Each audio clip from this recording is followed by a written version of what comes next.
Ladies and gentlemen, it is now time for the next section of the Quantum Leap business show, going around the world 24 hours non-stop to all the small business owners out there in the world that want to get inspired or ideas or some kind of direction or some kind of clue as to how to overcome some of these obstacles that have been put in our way over the past year or so. It's my great pleasure to have on the show this morning is Lawson Muncaster from City AM. Lawson, welcome to the show. Good morning and a pleasure to be here. So, Lawson, you started the newspaper, City AM, nearly 16 years ago. And right during the boom of online media services. And so what have been your strategies to deal with changing landscapes like we found ourselves in during the global financial crisis and then more recently with COVID? Yeah, I mean, I think hindsight and rose-tinted glasses always give you a very glossy answer to these questions, especially if you're still alive and kicking. I think going back to the world of 2005, I think the three bits of advice I was given was don't launch a newspaper, don't launch it free, and certainly beware of the financial problems that the city could face in the future. We believed there was a gap in the market. And we primarily thought that business was not treated with the value of capitalism. And what I mean by that is that, you know, we should be celebrating growth and we should be celebrating those individuals as well as the businesses that they work for, and not necessarily just concentrate on news stories that are created by the acquisition and the business dynamics of what happens in a business day. So business with personality was our real key, our focus. My partner Jens Topper had been involved with Metro for many years, the free publication, and I'd helped him launch a few Metros across the world. And we felt that, you know, business could actually be done through the free model, but you'd have to go to a primary business centre. And to be fair, it could have been New York, it could have been London. But we both felt, I mean, Jens a proud Dane, I'm a proud Scot, but we both worked and lived in London for enough to realise that, and we still do believe that London is the centre of business globally. And there's various metrics that will dictate that. We also love the fact that it's a marketplace, and it's a marketplace full of talent, history, and I think fairness. I mean, I'm not talking about, you know, everybody gets things wrong, and there's certain elements within the 16 years I've seen that where people in the business community have acted incorrectly and illegally, and there's laws and regulations to stop that. But our key focus was delivering a unique read for 10 minutes that would prepare someone to do their day's job, or in the evening to reflect on how to spend their money. So it's a kind of balance between, you know, how to make money, but also how to spend money. We understood that the demographic would be intelligent. You couldn't copy and paste news content, so we'd have to stimulate, you know, clever journalistic traits, which would mean individual journalists writing individual stories and being specifically targeted on specific sectors, which obviously costs investment. But we believe that the densely populated business community was easier to reach than a massive geographical area such as, you know, London, the M25 circle, if you like. So therefore, the cost efficiencies of that distribution would outset and therefore give us enough money to invest in that journalistic product. I'm delighted to say that we started off with 20 journalists, and we still have 20 today, which probably makes it, you know, one of the biggest news desks in business in the country, and we're very proud of that.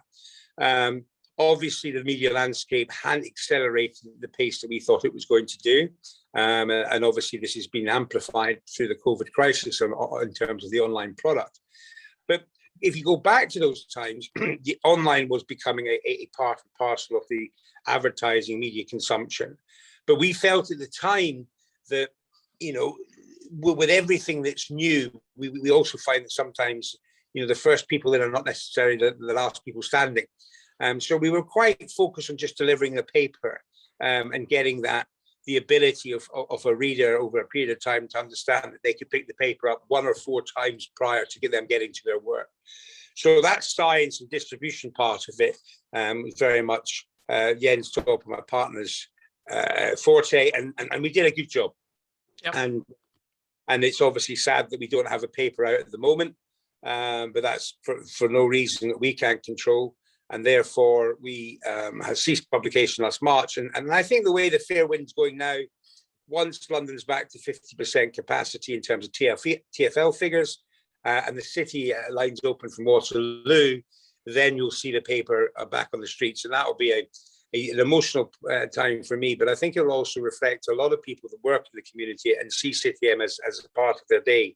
It will also be a large political and a strong positive feeling within the community of the business of London. Going into the financial crisis, that didn't help much either, because we had a lot of content, but very little advertising. So again, that put the strain on the P&L and obviously the people concerned with the business.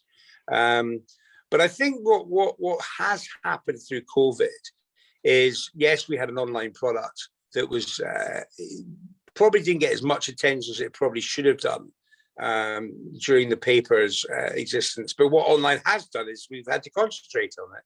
And I'm delighted to say that our audience has trebled online. And that's because people were focusing very much on online products. We're very proud of that. Needless to say, it gives us a great benchmark to bring the paper back when it does, and to ensure that the paper, the empathy that it has, it still has the same preciseness and depth that it had, sitting alongside with the online product. So for every horrible dark crowd out there, the silver lining has been that focus and that success we have done in online space. I'm a huge believer that the print product, and it will be paper today, it's still got a future. I think it has to be geographically or demographically targeted, and we fit both.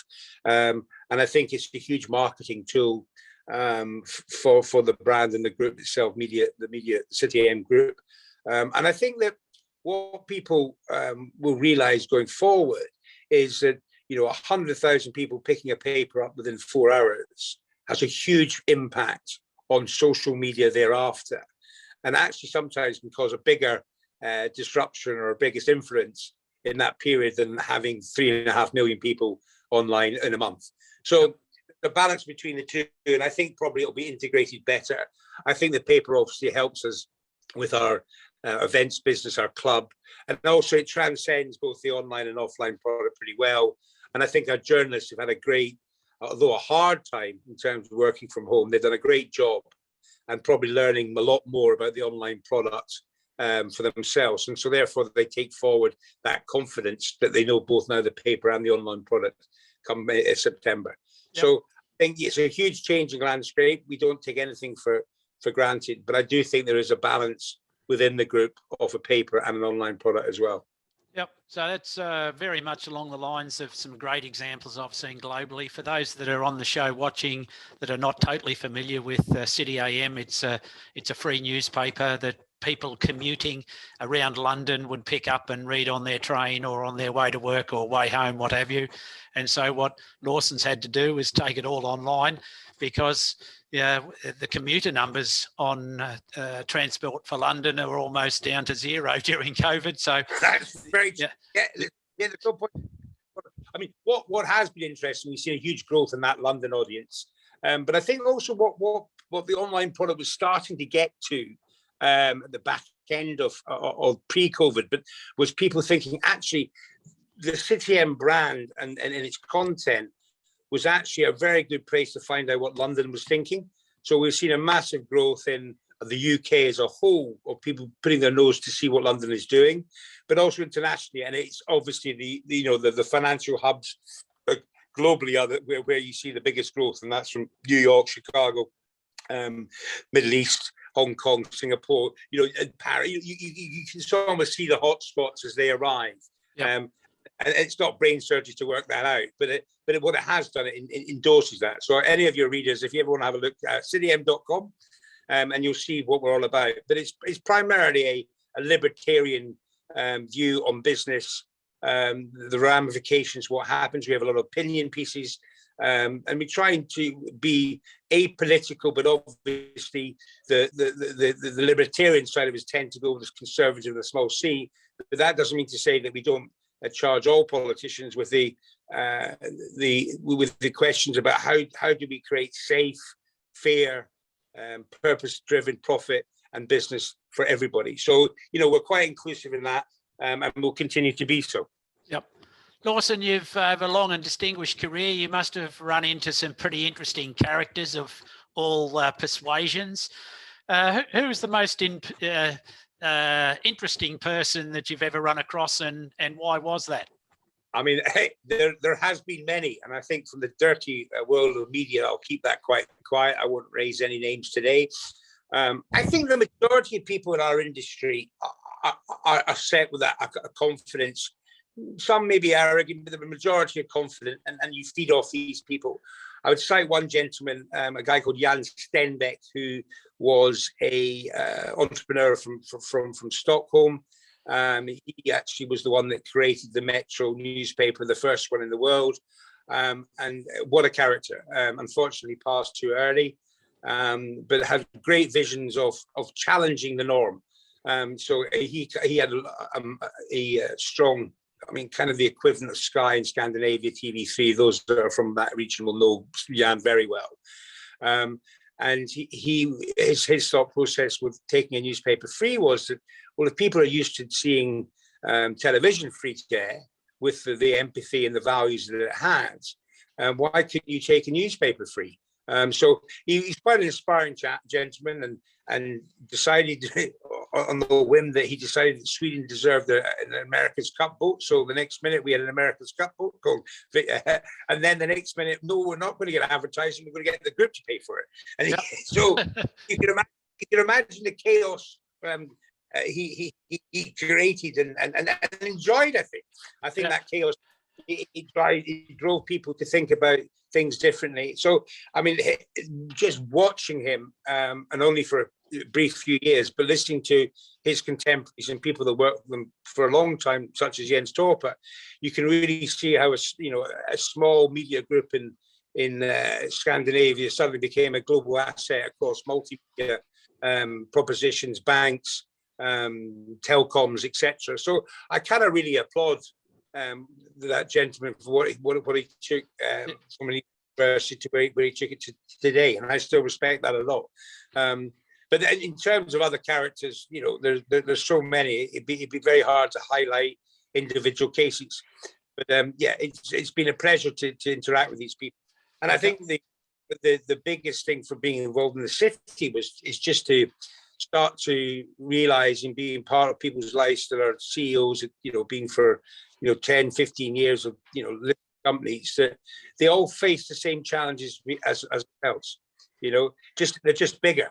Yep. And I think the trick for these guys is to be able to understand that it's not about heroes, it's about the problem. Yeah. So it's not about having 20,000 staff or having problems with 40 million pound losses. It's about, we have a loss or we have a staff issue. Yep. And how do we? And so I think that learning part has really come off for me pretty well, and it just demonstrates that there's not new problems. It's just the same problem, but in a bigger size. Yeah, no, I can empathise with that.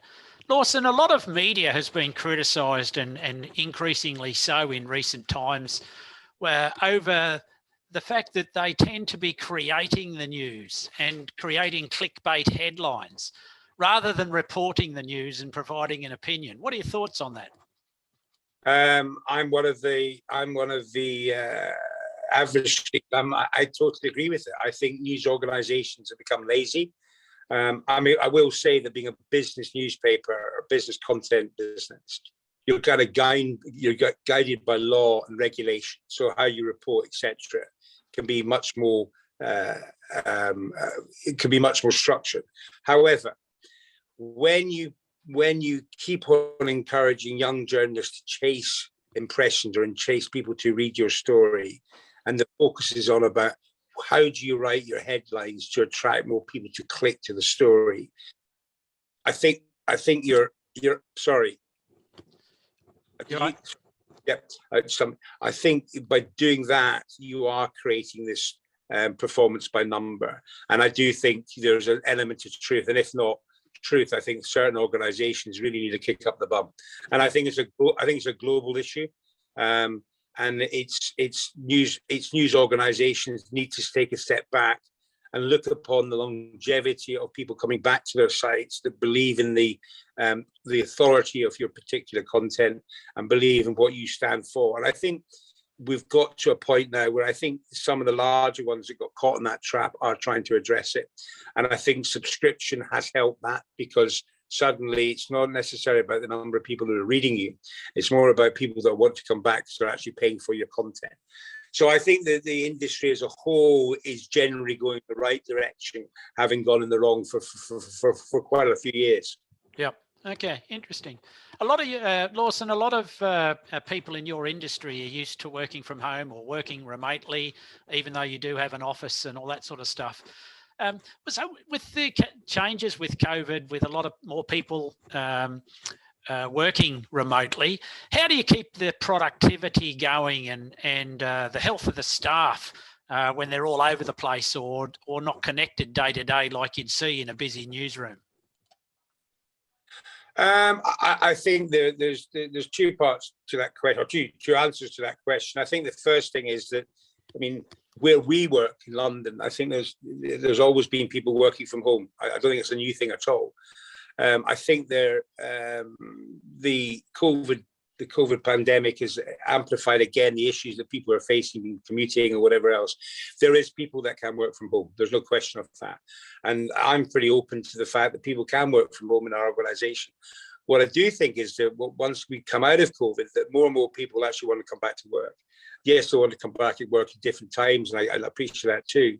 But to be part of a team, human beings need interaction. So I don't think there's a death of an office. I think people are really, and let's put it another way. You know, I'm very happy to say if you can do your job, I don't mind where you work. That's a very easy thing to say if you're a dare I say it, a wokey CEO. But what will happen is those that will come back to work will be more engaging with their business and their culture, and there'll be a time where people say, actually, I don't really like that job. I'm not going to continue to work there because I actually don't want to do the commute, and I need to do the commute to be part of that team. So it might be an opportunity for people not to change their views of what they want to do. Like anything, there'll be those that will want to take as much and give as little, and I think that's something that always happens. But I think for the majority of people that believe in the company and their colleagues, they do know that they have to be at work at some time, and as a collective. Because I think there was an outdoor guy said in New York a couple of months ago, you can't create a culture on a kitchen sink. And, we employ a lot of young people that they don't have the luxury of bosses that's sitting in their nice offices at home, taking, the telecoms that they've got, the silence they need. So I think there's a fundamental change in how people approach work, but I don't think that fundamental change is that they're going to stay at home Monday to Friday. No. Yep. Interesting. So Lawson, you talk a lot about getting sucked into doing the things in your business rather than working on it. How do you stop that?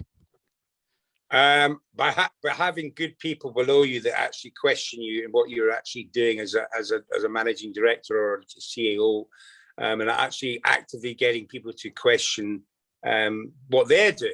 So you can have that open discussion. I think sometimes it's so easy to let someone control your diary. Yes, that's a fundamental part of helping you do your job. But if you open up that door too much, you end up getting yourself within probably 50-50 of meetings. 50% are actually proactive and 50% are just a cup of coffee for the sake of a cup of coffee. So I think COVID has taught me that actually less meetings are better, but the relevance of those meetings have increased. So my encouragement will be in the new bad world, I'm going to have looking for 4 meetings externally a day, not 6, and making sure the 4 I'm prepared for, and that the persons or people or person know exactly what the content of that meeting is about, and it should be about mutually beneficial ideas, strategies, whatever. So I think COVID's probably taught me quite a lot about that. because it's much harder to have a conversation on Zoom about nothing than it is taking a cup of coffee. So I think that's probably been quite good for me, and that's probably quite good for most people. Yep. Do you have any thoughts just quickly on the smaller businesses that might just be themselves, or perhaps only have one or two staff on getting sucked into that trap? How do you actually get, when you're you're the belts and braces, you're the whole thing that's part of the thing. How do you get out of that? I think you just have three really golden rules. One is, why am I doing this? Is it for the better of my business or my staff or the people around you, the two or three, whatever it is? Am I doing this to make money? Ultimately, every dollar every minute you spend on your business, the long game is obviously to generate revenues for that business, right?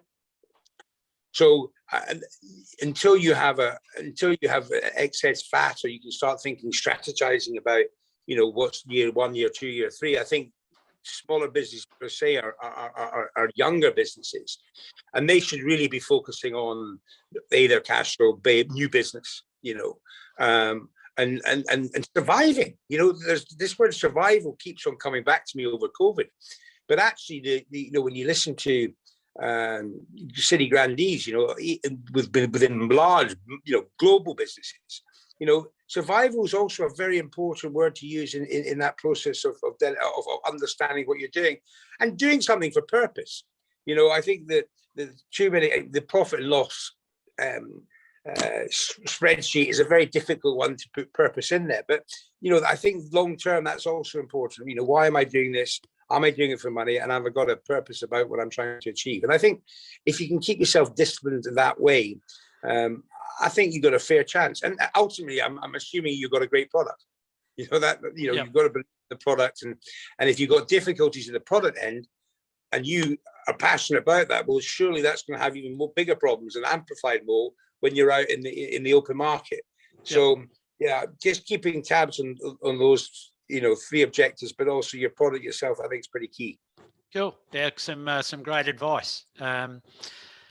Look, just getting back to the COVID and office space and working, it's my belief that many businesses will choose that we're going to expand their office space, won't.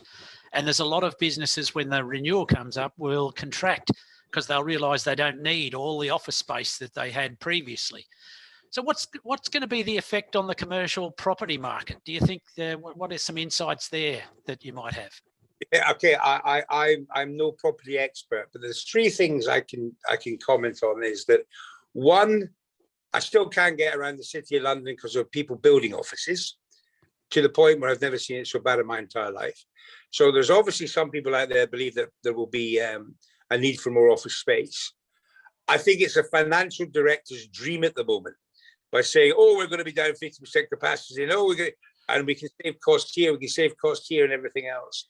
I think that in some cases that will be true, but I think especially in the more national businesses, they'll be sort of looking at maybe geographically placing offices different, so smaller but more numbers potentially. And I mean, I genuinely don't believe this in the London area. And I saw Sadiq Khan mentioning this the other day, that the offices will be converted into accommodation. I just don't see that. I think the demand for, especially because of Brexit, you'll see a lot more companies wanting to have some sort of presence in London, albeit smaller. So I think maybe you won't be taking out floors, you'll be taking out 2,500 square feet, not 6,500 square feet, sort of thing. So I think the WeWork model might actually find itself into traditional landlord office space type arrangements going forward. Yep. And I think people certainly want to have more flexibility in increasing and decreasing the capacity. I think there'll be a certain, like most categories have gone, be it gym membership or television subscription. People are saying, well, can I just pay for what I take rather than sign up for a full amount? So I think the flexibility side will definitely enable the office industry to maintain, I would assume, growth. I genuinely can't see it's going to be a ghost town. Yep. No, it's interesting insights. So prime ministers and governments around the world have had a pretty difficult situation in the last year and a half with COVID, and without a playbook, without any balance of any history to go by. And by and large, my personal belief is that this particular government, Boris and his team, have done an incredible job, particularly for business and some of the support.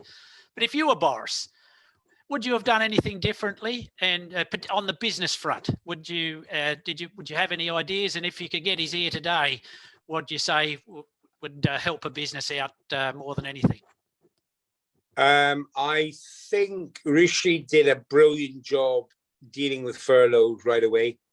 I think the IT end of that was superb, and it was dealt so quickly, and businesses got the cash they wanted. You can certainly argue the case of self-employed people, etc., that sort of missed gaps, whatever, but it wasn't as easy for them. I think business per se has done pretty well altogether. And again, there's going to be people that abuse and etc. But by and large, I think you can't really complain of what the British government did. Interestingly enough, furlough wasn't invented in Britain. It was invented in Germany in the last financial crisis. So I take my hat off to the Germans first. But as the man I mentioned, Jan Steinbeck, used to say, "Copy with pride," and I think Britain did copy with pride terrifically there. So I genuinely think that part of it, they've done a good job, and I would actually give them 8 out of 10 sort of thing. And as you say, it's completely, there's no playbook. I think they've done, in essence, a pretty good job. Yes, there's going to be questions about the PPE, and I think that in itself was slightly mishandled at the beginning, because their communication to the business world was, "Come and help us." It was like, the Dunkirk spirit. Yep. We're actually deep down in number 10. I think they wanted a one singer, one song mass product, which would go to a big company, and therefore all these young companies that got in there and tried to help probably got pretty much of a raw deal. And I would imagine that will happen with it did happen with the vaccination program as well. But again, you're asking a government in uncharted waters to do something for its citizens. And I think, by and large, again, I'll have to say they've done a good job. They've got a bigger job to keep the union together as a Scotsman, but that's another thing. But I think everybody in general, and again, because of social media, I think we've all been a little bit isolated from each other and quite divisive about, be that politics, about business, etc. And I think that we've got to come together a bit more. And yes, we're not great, but I think I'm proud to be British, and I'm actually pretty impressed with what Britain has done on the global stage, considering it wasn't just COVID that hit them, it was Brexit and everything else that had gone with it. So, there'll always be losers, and that I can't ever apologize enough to. But as a whole, you've got to look at the whole, because if the whole is good, then it can help those that have suffered. But if the whole was bad, then we've got a real trouble ahead of ourselves. Yep. So I think they've done a good job. I think coming out of it, Rishi mentioned Bang 2.0 in terms of what happens when the country gets back. I think the country needs to get back together. And yes, no one should be persuaded that they should change what their heart feels, be that politically or how you see yourself as a unionist or a Republican or whatever. And that these are priceless, these emotions that shouldn't be challenged. But what can be is maybe listening to each other a bit more. I see far too much hatred and built on passion, but it gets cocooned into your own little myopic world. Yep. And then formulates these positions of defence, and no one seems to want to listen. So I think, and if I have a hope for business as a whole, and as a population in general, that we do work closer together, not necessarily agreeing with each other, but for the common good. Yep, it's for some fine words, and I think a lot of people, if they heeded them, we'd be in a far better place. On a completely different topic, Lawson, have you ever, or would you ever consider accepting cryptocurrency? That's a name going around the place at the moment. As a method of payment. I'm a proud acceptor of cryptocurrency. I think it's a wonderful challenge to existing banking. I think we have crypto AM, which is our trend of CityM specific vertical in reporting this space and doing very well, creating a community globally. There's a lot of uncharted legislation to come our way, and I think a lot of people are very excited that work within it, and then those that don't work within it are very scared and polarized and saying the negative side of it. I mean, bear in mind, it's just a tiny part of the investment platform as we speak. But there's enough people to keep the currency going up and up and up. There will be legislation will cause major fluxes in that price. But again, I mean, we're talking about, I don't know what the figure is, but it's less than 0.01% of total investment. So, what I think the cryptocurrency world wants to see is that getting up to maybe 2 or 3% of people's portfolio. And the reason why it will increase is if more and more businesses start to take it as payment. So it sort of goes hand in hand. But I don't see that. I don't see it as the world of evil. I just think it's got to be managed and legislated in the appropriate manner, like everything else.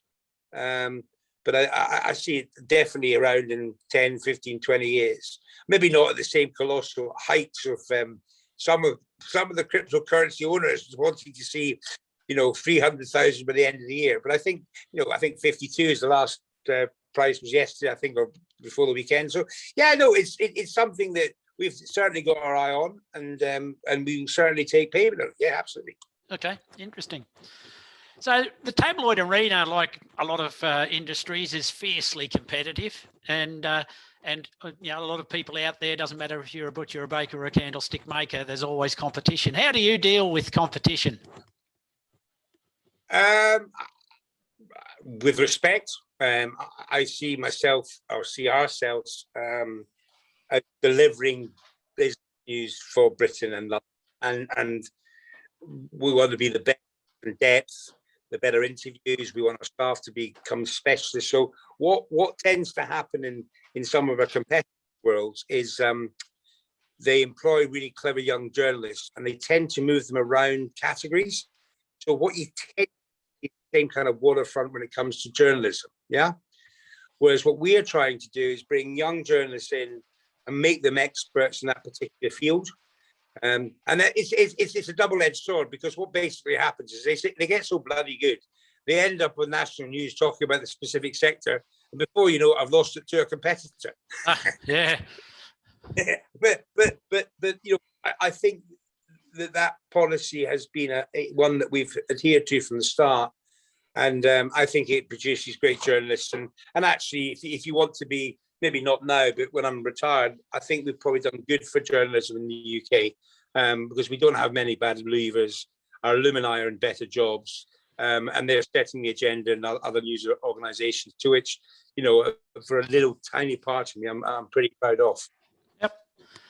Lawson, the environment is at the forefront of a lot of people's minds, and growingly on a probably an exponential basis, particularly in the last decade or so. Where's your position in the environmental space? How does City AM do its part to become a more environmentally friendly operation? No, I mean, first and foremost, recyclable paper is obviously the first part you start with. Well, currently we've not got a newspaper, so we're probably doing a bit better than we should. I think that you've obviously part of your DNA. I don't think any longer, and it's not just environment, I think it's all sorts of things, but I think the word purpose has become not just an HR initiative, it's a CEO initiative. And I think that the consumer plays a huge part in that. And I see a lot more funds and a lot more businesses having to adhere what the consumer wants, and that very much has the environment at the forefront. I think that we have great difficulties, not so much in the Western world, because ultimately, there's a lot more focus in the Western world. And I mean, I do hope COVID, we say, well, if we taken all this on to help COVID, how can we maybe do the same with the environment? Because if it's not even more important than a global pandemic is the environment that we all live in. I think the difficulty is not there. I think the difficulty is the education of other parts of the world. I mean, in China right now, I would imagine there's probably between 30 and 40 new airports being built as we speak. And how do we have the right to say, well, you can't do that because we're going to cut back in aviation, having the history of what we've had in flight for the last 50, 60 years? The same with you talk about manufacturing in India and coal burning, etc. You know, these are all things that we've all done. So you can't somehow just say, well, you can't do that because we did it. But you know, we've got to work ways to accelerate their programs into a more healthy, sustainable energy, as we have.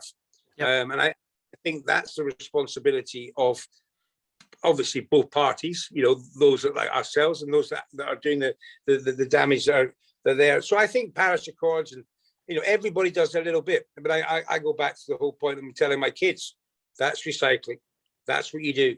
And I think education, and I think children, again, the youth of tomorrow, will probably deal with it a lot better than we will. Yep. So and I agree with that, and they'll force the rest of the world to deal with it better than what we will. Yeah, ultimately, you know, it's saying is right in the face, and I think, you know, it's everything you can do, and it's about. I mean, the difficulty for small businesses is that sometimes the environment friendly route is just not the cheapest. You know, when you go to Tesco's, right, you go to Aldi, you go to, I mean, the plastic that we're actually, you know, buying through our own products, it's horrific. Now, I know, I have a friend in the plastic industry. I know that there's the packaging out there that's recyclable, right? So we actually do have the answers. We just haven't put the answers to the questions. Yep. So, you know, and I think this is a political debate that all parties should be involved in. We talked about coming together. These are great issues where nobody in Westminster would disagree with each other, you know, or up here in Hollywood. You know, let's deal with these things. There is answers to the questions. Well, let's get on with that. So I think there is a fair wind of optimism in that space. Yep. Yeah. I totally agree. Lawson, as a Scotsman and what have you, you talked about Brexit before. We're now 4 months out, and I think pretty much most people will see that despite COVID, we haven't, the world hasn't stopped spinning. We've just announced a new trade deal with the Asia Pacific region. And seeing that only 7% of UK companies actually trade outside the UK, what's been your observation of so far with Brexit? Yeah, I mean, I was a Remainer, amazingly. Well, having been a nationalist, so as a Scotsman wanting Scotland to remain in the Union, I found it very difficult to even consider wanting Britain to leave the EU, right? But we have, and the democracy is such. And, you know, people get things wrong, and maybe I have got it wrong, because Brexit so far hasn't seen the hurdles I thought would. Now, again, there's lots of individual cases who'll tell me how terrible I am, etc. But as you say, the guy we have not fallen off a cliff.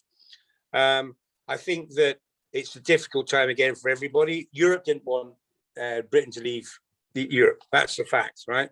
And unfortunately, we have done. We've always been an island. You know, people forget these sort of geographical facts. They take care of themselves. I think, again, you know, if Scotland were to ever leave England for the Union, for example, I would be devastated. But again, the world doesn't stop, and you'd find different ways to do it. I mean, you make an interesting point about only 7% of people trade internationally. I think Scotland trades more with Yorkshire than it does with China. Yep. So, you know, our friends are people near and dear to us, you know, so sometimes the political rant and raving, you should maybe just put to the background and actually really consider what is individually right for you. And small businesses should definitely do that. I mean, if you were to some of the political chat, you'd spend all your time dealing with that and not your business. Yep. So, yeah, I mean, I think we'll see a much more mutually gained effort from both sides come out of COVID, and working together, where politicians have more time to actually think about how do we work together better, etc. And you know, as trade deals go, I'm sure, I think the last number was 39. I'm not too sure of the actual numbers since 2020. We want to do trade with the world. I think we've always done so. Britain has always done so. I think we stand alone on that. And I think and everybody needs a buyer and a seller, so, we all need each other. Yep. It's not all about fighting. Yep. And yes, political pawns in the whole thing by putting tariffs on this and that, satisfying certain categories or certain industries. But by and large, I think it's pretty normal to say that, the world wants to trade with each other in a global tariff-free way. Yep. And that should be the global objective. And things like environment issues that will bring global togetherness to fight these problems will probably help in the business world as well. So again, I'm pretty optimistic that we might learn some stuff from this horrible pandemic. Yep, I'm agreeing with you. Lawson, who's been the biggest influence over your career or business life? I mean, there's various. I suppose my partner Jens Chopper, we've been working together for 20 years, and so we're from totally different sides of the fence in terms of personality. But his traits are just as important as my traits, and it's actually understanding you need both. He's probably been the most significant influencer in my life. And outside of that, there's various people that have demonstrated what it's like to work in a corporation, which I did for many years, and I just didn't have the application of working in a confined sort of confined route. I suppose a dear friend of mine, a guy called Eric Newman, who's the chairman of an outdoor company called Talon, who's been very successful, sold 2 or 3 businesses, a global business, and very much as a leader is still in the forefront, on the phone, talking to his clients, 24/7. So if anything, that's probably the biggest influence. Doesn't matter your title, doesn't matter how many people you employ. Your job is to ensure that people know what your services are and sell them. Yep. So I think probably something I continue to think about every morning. And I've got no problem selling anybody a 25x4 or a few impressions online. I sort of I gathered that. So what's next on your agenda, Lawson? What's in the next 12 months, 3 years, whatever? I think we just need to look at September and getting the paper back, or as soon as we can. And I think surviving till then is important. I really take it day by day or month by month. I think it's probably fairer than day by day. Take the group into its sort of 16th, 17th year and look upon how the relevant components, be that online, the paper itself, the magazine division, the club itself, how it all works, and maybe creating a more of a CityM circle and allowing people to come in and out of that. I think that CityM world and think that in itself is enough as ambitious and need to make sure that happens, because it's difficult setting up a media company. If someone had told me I was 16 years away from what my thought was about where I thought I was going to be after 2 or 3 years, it's slightly different. But what time does do with a business is not only are you aware of what you're trying to do, but you're actually aware of the responsibility that you do have. We do have 3 million people that interact with our brand, every month. Yep. We have, so it's about making sure that we're representing them in the right way as well. Otherwise, they'll leave. So there's dare I say, a bit of responsibility. Lawson, really appreciate your time today, and I'm sure everybody out there listening's picked up a couple of nice little tips and hints on how they can get through this better. Thank you very, very much for your time, and wish you and City AM all the best moving forward. And thank you very much. Well, thank you, and lovely speaking to you.